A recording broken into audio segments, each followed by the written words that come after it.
Welcome money 9 के खास show hello money 9 में मैं सिमरनजीत सिंह आप सभी का स्वागत करता हूं। तो वेंसडे को बाजार की क्लोजिंग गिरावट के साथ हुई और आज यानी कि थर्सडे को बाजार में फिलहाल हरियाली नजर आ रही है। स्मॉल कैप इंडेक्स को छोड़ दें तो बाकी सभी इंडेक्सेस में तेजी देखी जा रही है। शो में आगे हम इस पर डिटेल में बातचीत करेंगे और आपको बताएंगे कि आज बाजार में क्या चल रहा है, किन स्टॉक्स में तेजी है, किन में गिरावट है, कहां आपको दाव लगाना चाहिए, किस सेक्टर से फिलहाल आपको दूरी बनानी चाहिए।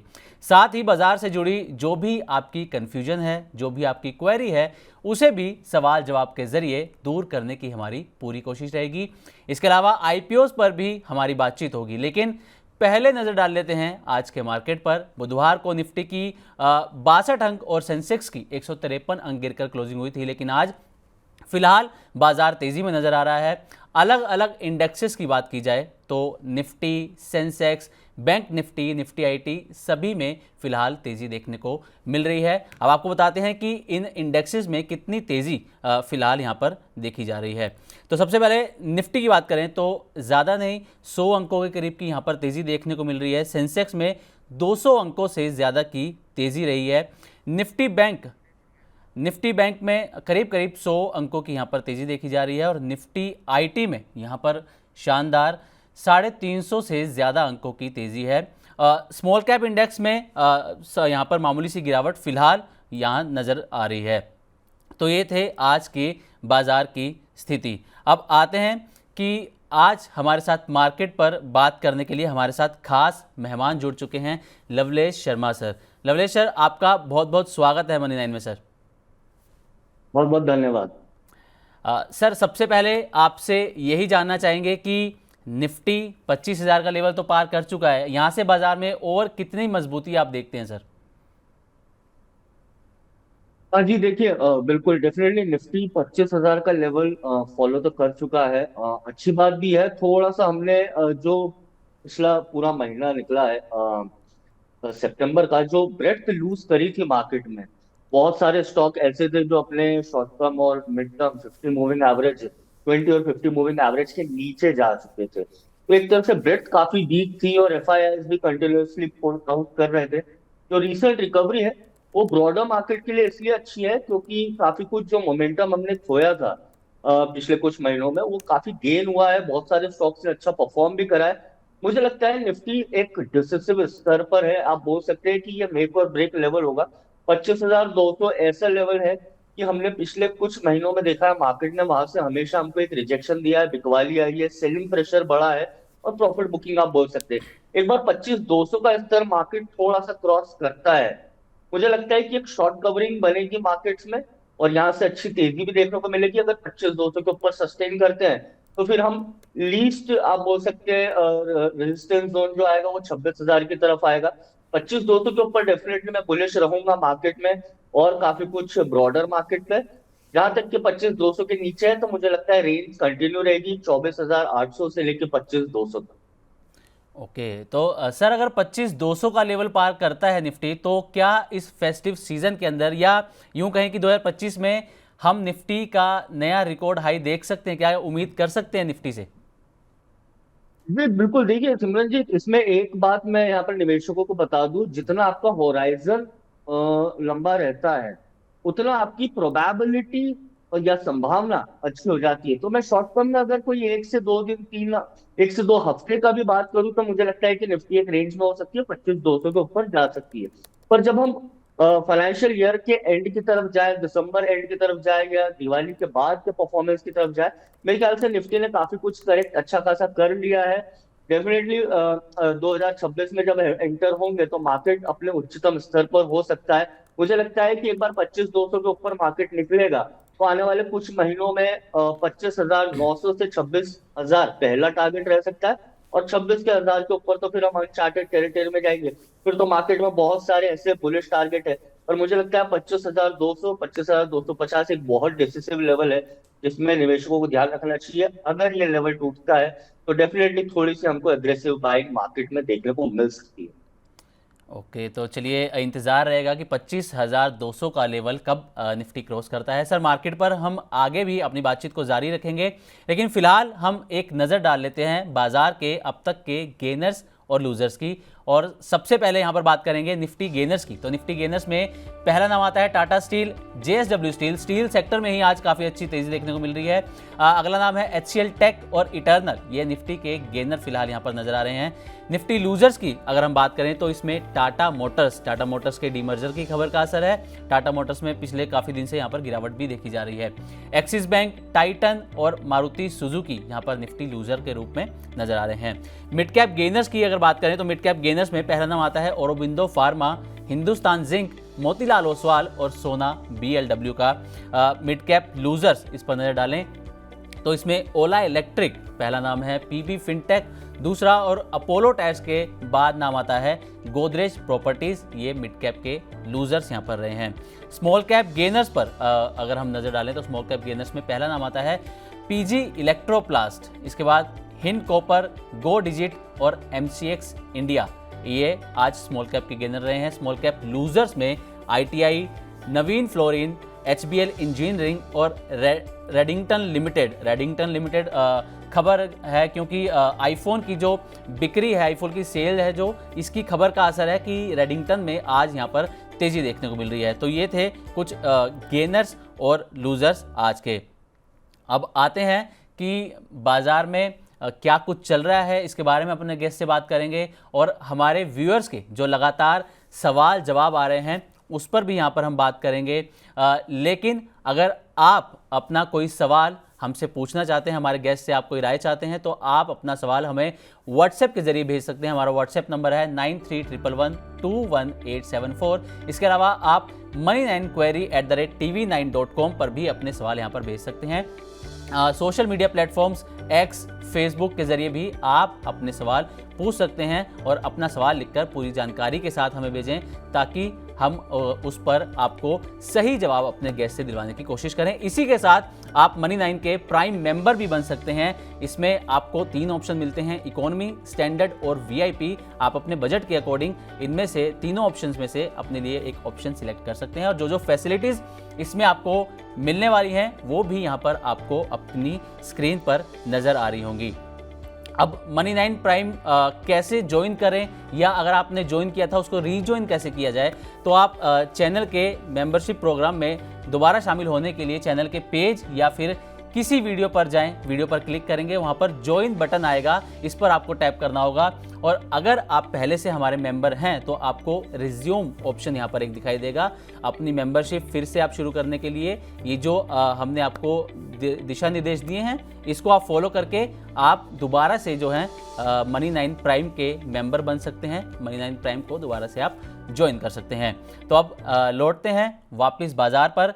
सबसे पहले लवलेश सर, आपसे मैं ये जानना चाहूँगा कि अर्निंग सीजन्स का आगाज़ हो चुका है, तो अब बाजार के लिए अर्निंग सीजन सर कैसा रहने वाला है? Q1 में नतीजे ठीक ठाक रहे थे, लेकिन अब Q2 के जो रिजल्ट आ रहे हैं सर, इससे आपको क्या उम्मीद है? देखिए, मेरे ख्याल से जो पिछले 3 से 4 महीने निकले हैं, हमने जो मार्केट में देखा है काफी कुछ। अगर मैं आपको एक समराइज वे में बोलूं तो म्यूटेड अर्निंग्स थी, इस वजह से मार्केट भी साइडवेज हुआ था। बहुत से मिक्स्ड रिजल्ट्स थे, स्पेशली ब्रॉडर इंडाइस, बड़े बड़े नाम, लार्ज कैप स्टॉक्स, भले वो एशियन पेंट्स हुआ, HUL हुआ, मेरे ख्याल से वो काफी कुछ एक तरह एक साइडवेज मूव दिया था। आने वाले समय में एक अपटिक की तो उम्मीद है, क्योंकि एक बहुत बड़ा बूस्ट मार्केट में जो सरकार ने अपने बजट में भी दिया था, उसके बाद हमने करेक्शन देखा। पर अभी एक जीएसटी का जो रिफॉर्म आया है और जो बेनिफिट है यूजुअली हम देख रहे हैं कंज्यूमर पे पास ऑन हो रहे हैं, भले वो ऑटोमोबाइल में हो, इलेक्ट्रॉनिक गुड्स में हो, कंज्यूमर, तो बहुत सारा एक फायदा जो है काफी कुछ ग्राहकों तक के मिलेगा। मुझे लगता है कि काफी कुछ एक अपटिक आना चाहिए डिमांड में, और डेफिनेटली सरकार जो पुश कर रही है to improve the demand in the market, उसका हमको रिजल्ट देखने को मिलेगा आने वाले कुछ महीनों में। पर हाँ, वो डिस्काउंट हो सकता है अभी। तो मेरे ख्याल से अर्निंग सीजन पे एक बार हम बोल सकते हैं क्रिटिकल रहेगा, देखना रहेगा कि अर्निंग सीजन कैसा रहा है, कंपनीज कैसा परफॉर्म कर रही है। एट द सेम टाइम मुझे लगता है कि कुछ सेक्टर इसके लिए बुलिश रहेंगे, जैसे मेटल्स में तेजी है। मुझे लगता है ऑटोमोबाइल एक ऐसा स्पेस है जिसमें आने वाले समय में तेजी रहेगी। And definitely down the line जब हम दिसंबर और नेक्स्ट क्विक फोर में जाएंगे, मुझे लगता है मार्केट एक बेहतर स्तर पर होगा, जहां पर वो आज है उससे कहीं बेहतर स्तर पर होगा। ओके, तो सर आप मेटल स्टॉक्स की हमने बात करी, मेटल सेक्टर की। 3 दिन इसमें थोड़ी गिरावट रही, लेकिन आज 9 अक्टूबर को इसमें अच्छी खासी तेज़ी देखने को मिल रही है मेटल सेक्टर में। दूसरा, कॉपर जो है वो नए हाई बनाता हुआ यहाँ पर नज़र आ रहा है। तो सर, क्या यहाँ से अगर कोई इन्वेस्टर पैसा लगाना चाह रहा है, कोई निवेशक पैसा लगाना चाह रहा है, तो क्या मेटल सेक्टर की तरफ वो रुख कर सकता है यहाँ से? डेफिनेटली, जहाँ तक जैसे सिमरनजीत आपने कॉपर की बात करी, फाइनेंशियल वर्ल्ड में हम कॉपर को आप बोल सकते हैं एक तरह से डॉक्टर कॉपर बोलते हैं।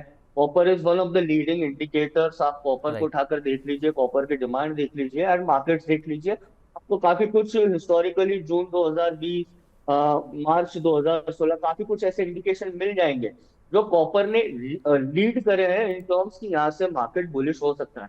अभी भी कॉपर में हम अपटिक देखने को मिल रहा है, मेरे ख्याल से ये कंटिन्यू रहेगा, क्योंकि ग्लोबली यहाँ पर मुझे लगता है कॉपर स्पेशली इंडियन मार्केट के कंटेक्स्ट में बेटर है, और वही चीज मेटल्स में भी रिफ्लेक्ट हो रही है। मेटल्स में काफी अच्छी तेजी हमने लास्ट कुछ महीनों में देखी है, भले ही वो हम हिंदुस्तान जिंक की बात कर ले, हिंडाल्को की बात कर ले, हिंदुस्तान कॉपर की बात कर ले, सारे स्टॉक्स में एक जो ठीक है करेक्शन आया वो पार्ट एंड पार्सल है, वो हम बोल सकते हैं, वो तो अमूमन होना ही होता है, कोई सा भी स्टॉक या सेक्टर अच्छा चलता है।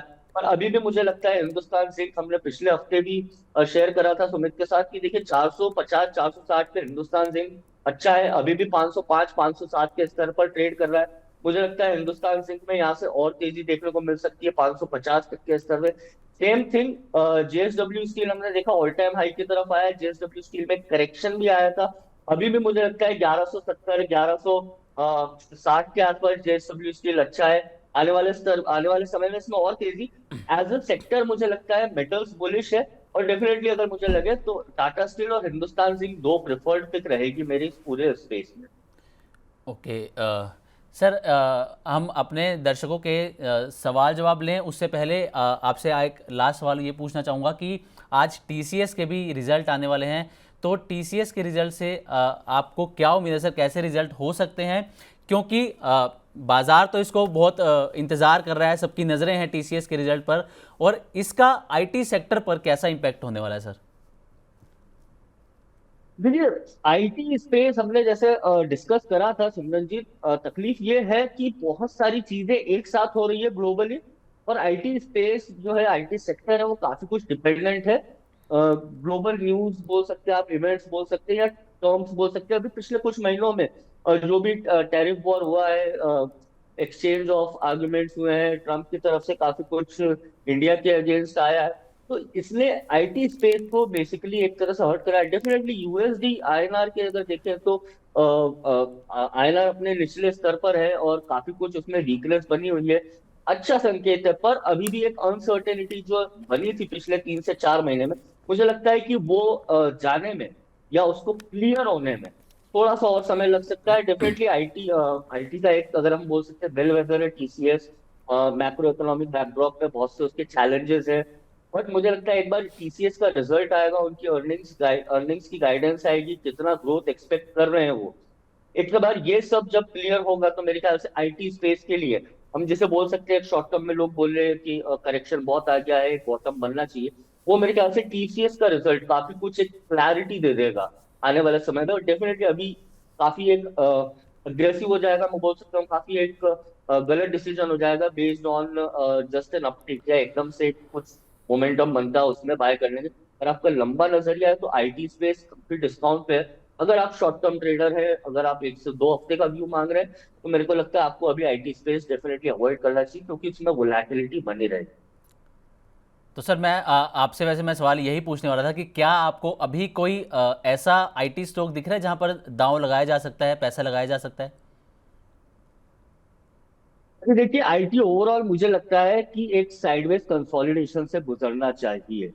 इस समय एक शार्प वी शेप रिकवरी हम एक्सपेक्ट नहीं कर सकते, क्योंकि आईटी अपने निचले स्तरों पर है जो हमने पिछले 3 से 4 साल में नहीं देखे हैं।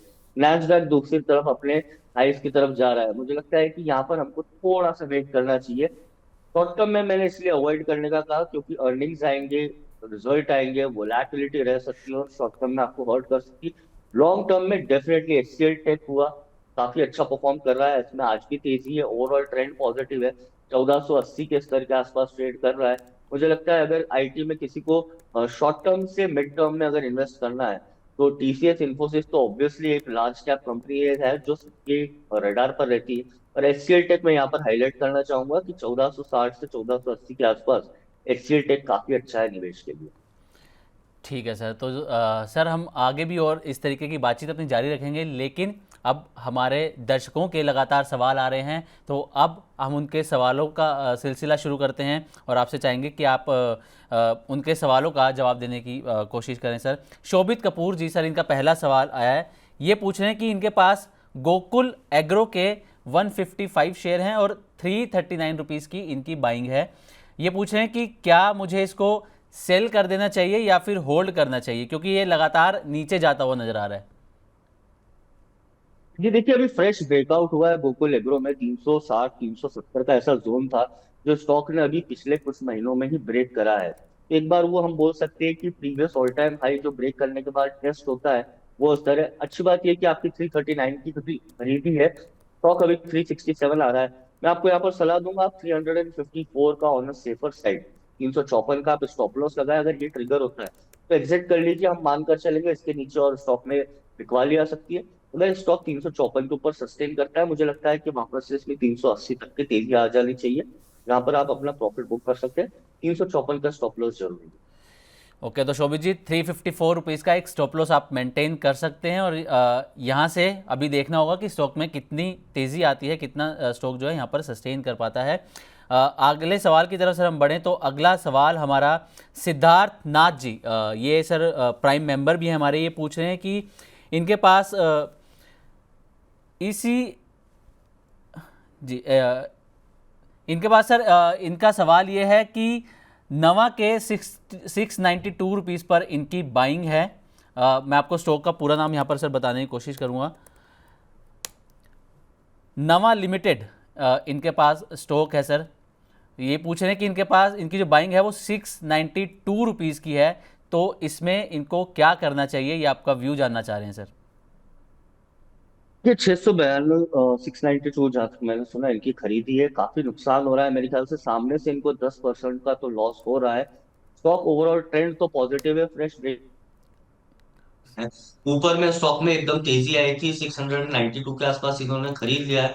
अभी फिलहाल स्टॉक में बिकवाली जारी है, मुझे लगता है और इसमें थोड़ी सी बिकवाली रह सकती है। इनको सलाह दूंगा आप 615 का एक स्टॉप लॉस लगाए। 615 के नीचे अगर स्टॉक जाता है तो यहाँ पर और इसमें बिकवाली आती है, फिर नीचे में हमको 570 का एक वो दिखेगा।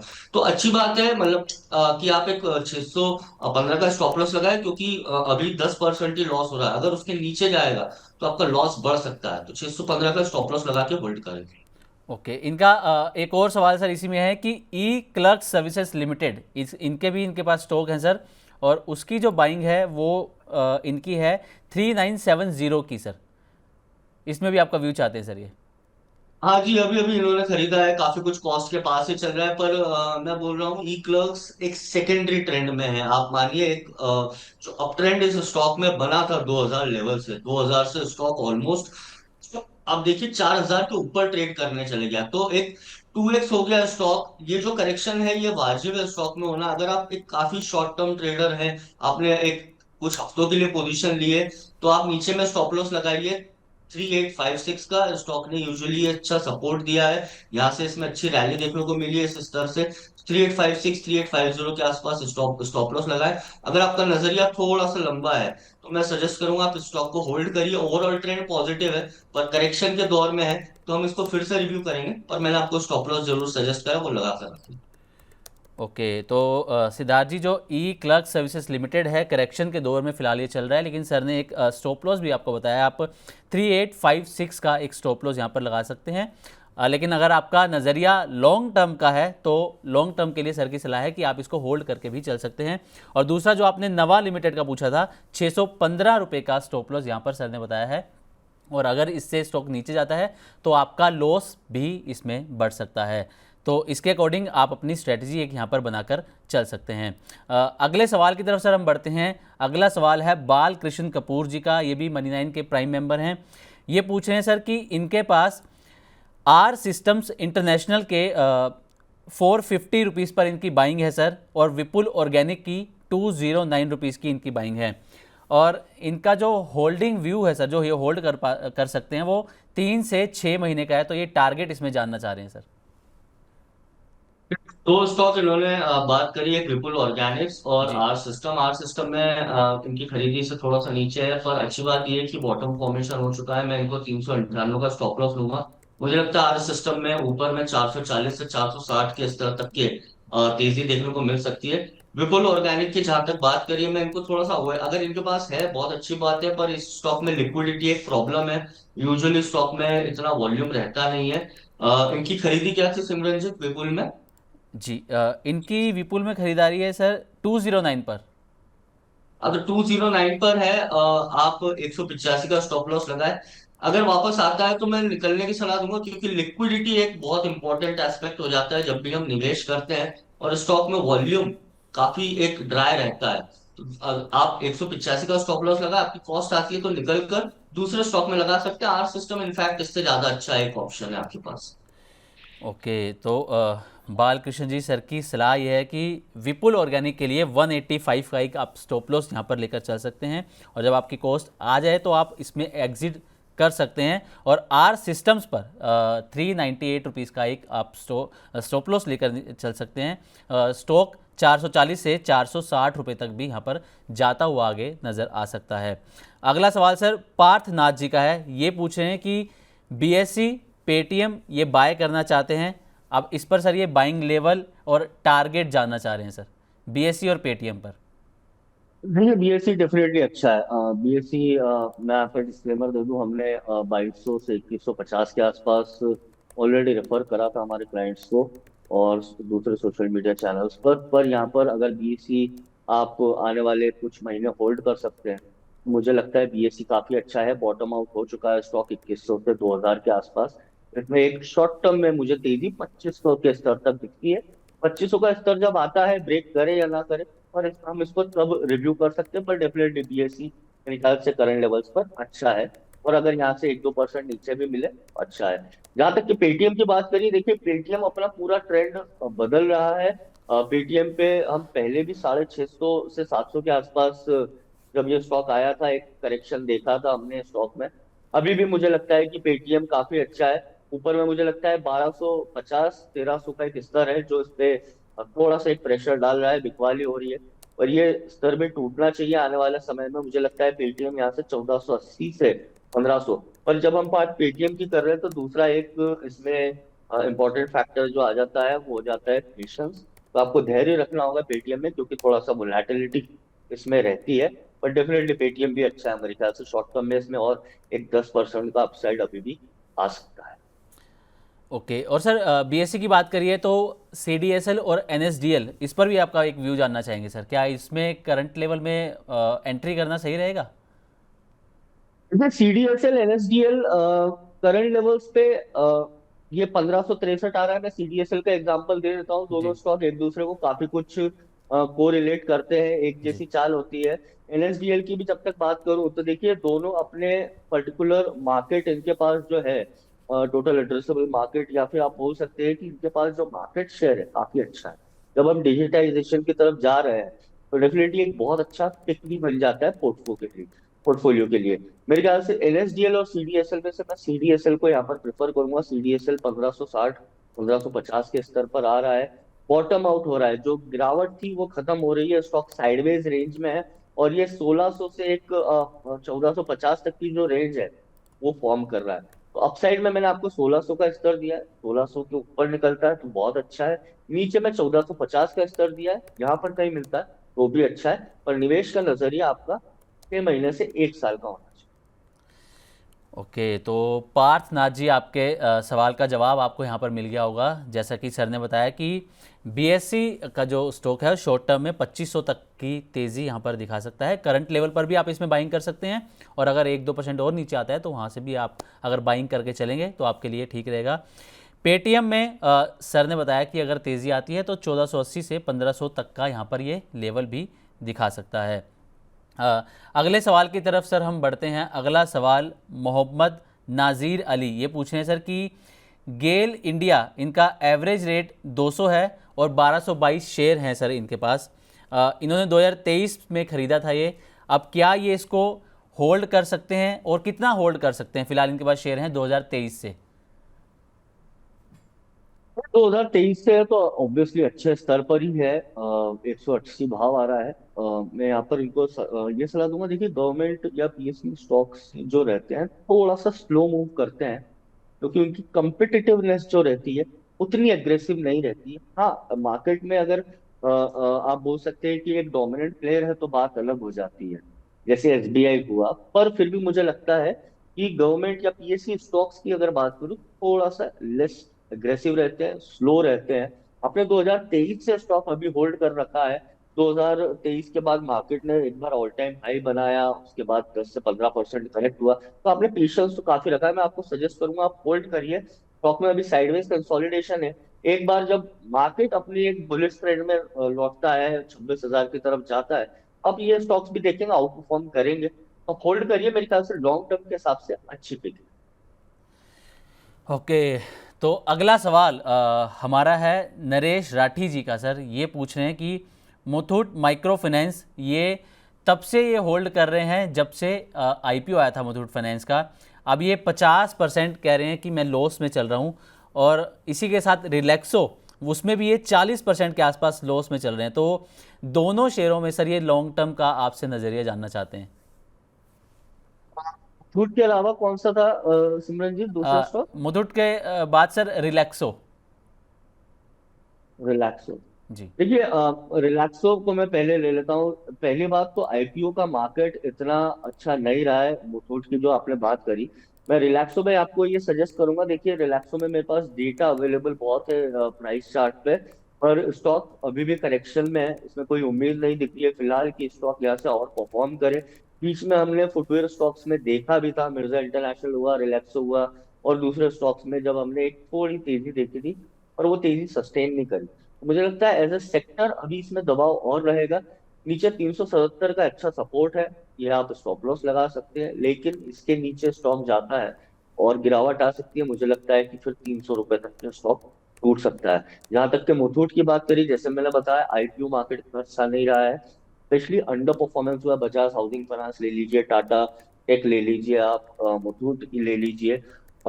ये मार्केट जो लिस्टिंग गेन है वो भले ही मिल जाता है निवेशकों को, लॉन्ग टर्म के हिसाब से नहीं। तो यहाँ पर आपको सलाह दूंगा, आपको 50% ऑलरेडी पोर्टफोलियो डाउन है, एवरेज तो करने का सलाह नहीं दूंगा। आप थोड़ा सा धैर्य रखें, मेरे ख्याल से होल्ड करें स्टॉक में। ऊपर में एक बार 180 175 का जो लेवल है जहां पर बिकवाली देखी है, वो निकलता है तो स्टॉक 196 तक तो जाएगा। 196 से 200 का स्तर आएगा तो हम वापस इस स्टॉक को एनालिसिस करेंगे।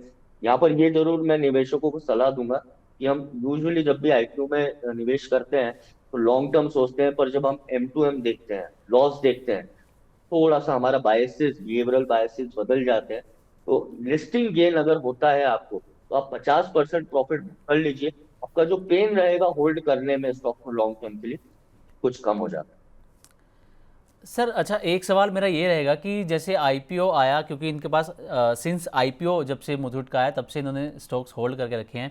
अब आईपीओ आया, जैसे मैं एनएसडीएल का ही एक एग्जांपल लूँ, तो इसकी जो लिस्टिंग थी वो तो 10% प्रीमियम पे हुई थी, लेकिन उसके बाद ही 2-3 सेशन में देखे तो शेयर 60% तक चल चुका था।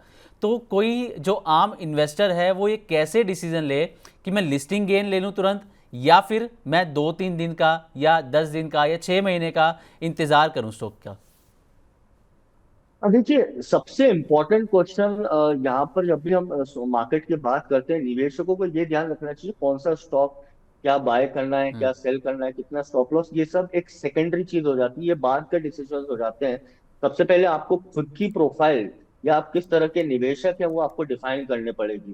क्या आपके पास उतना टाइम है कि आप शॉर्ट टर्म ट्रेडिंग कर सकते हैं 2 से 3 दिन के लिए, या फिर आप लॉन्ग टर्म के लिए कर रहे हैं और आप मोबाइल या आपकी पोर्टफोलियो रोज नहीं देखते, आप खरीदते हैं और आपका नजरिया आने वाले कुछ सालों का रखता है। ये एक फाइन लाइन है, ये बहुत निर्णायक रेखा है, जिसके इस तरफ निवेशकों हो जाता है, इस तरफ एक ट्रेडर बन जाता है। तो जब इन्होंने आईपीओ लिया एनएसडीएल की, जैसे आपने बात करी, लिस्टिंग गेन अच्छा था, पर अब स्टॉक वो लिस्टिंग गेन 60% जो 70% गेन हुआ था वहां से काफी कुछ करेक्ट हो गया है। 1400 का स्टॉक 1100 आ गया है। तो ये बहुत एक निर्णायक रेखा हो जाती है कि आप शॉर्ट टर्म ट्रेडर हैं, आप 1 से 2 दिन के लिए कर रहे हैं, 1 महीने के लिए कर रहे हैं, या आप लॉन्ग टर्म। अगर आप लॉन्ग टर्म कर रहे हैं तो मैं आपको ये सलाह दूंगा कि आप ये मोबाइल या पोर्टफोलियो रोज ना देखें। अगर आपने लॉन्ग टर्म लिया है, यूजुअली 1 से 1.5 साल बाद आप देखेंगे कोई सा भी स्टॉक, आपने अगर इतना पेशेंस रखा है तो अच्छा परफॉर्म करता है इन अ बुल मार्केट। और अगर लिस्टिंग गेन होता है, आपको अगर ऐसा लगता है कि आप रोज मार्केट देखते हैं, तो 50%, अगर आपको लिस्टिंग गेन हो रहा है 50% आपके पास शॉर्ट शेयर है, तो हमें से 50 निकाल दिए, तो 50 होल्ड करिए। तो आपका जो पेन रहता है रोज का कि लॉस हो रहा है या स्टॉक इतना नीचा है, वो काफी कम हो जाता है। तो ये एक सलाह रहेगी, अगर आपको लिस्टिंग पे गेन हो रहा है, आधी पोजीशन क्लोज करके आधी पोजीशन रख लीजिए। फिर भले ही वो स्टॉक कितना भी करेक्ट हो, आपका बार बार उस पर जो एक पेन आएगा वो नहीं आएगा। ओके, तो लिस्टिंग गेन हो रहा है, जैसा कि सर ने बताया कि आप 50% शेयर्स गेन के वक्त बेच सकते हैं, 50% आप अपने पोर्टफोलियो में रख सकते हैं। और पोर्टफोलियो को भी सर की सलाह है कि बार बार उस स्टॉक को देखने की ज़रूरत नहीं है। 1 से 1.5 साल तक अगर आपका लॉन्ग टर्म का नज़रिया है, 1 से 1.5 साल बाद आप उस स्टॉक पर दोबारा उसको देख सकते हैं। तो सर हमारे साथ एक लाइव कॉलर जुड़ चुके हैं, शोएब शेख जी। शोएब जी, आपको हमारी आवाज़ आ रही है? हाँ सर, गुड आफ्टरनून। जी, गुड आफ्टरनून शोएब जी। कहाँ से बात कर रहे हैं सर आप? सर, औरंगाबाद महाराष्ट्र। औरंगाबाद महाराष्ट्र थे, ठीक है सर। Yes sir. शोएब जी, आपका क्या सवाल है? आप अपना सवाल पूछ सकते हैं सर। सर, मेरा KRBL पे सवाल था। जी, 275 से 70 शेयर है मेरे पास। KRBL के। जी।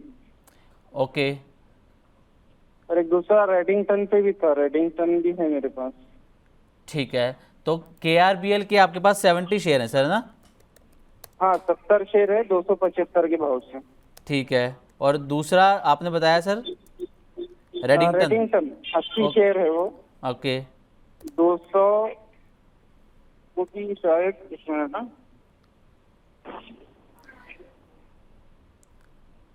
चलिए सर, मैं आपका सवाल KRBL पर 60 शेयर है 369 पे। कितने पे सर? 60 शेयर है 369 से KRBL की, और रेडिंगटन के 275 से 70 शेयर है। ओके, रेडिंगटन के 70 शेयर हैं 275 पर। Yes sir. ठीक है।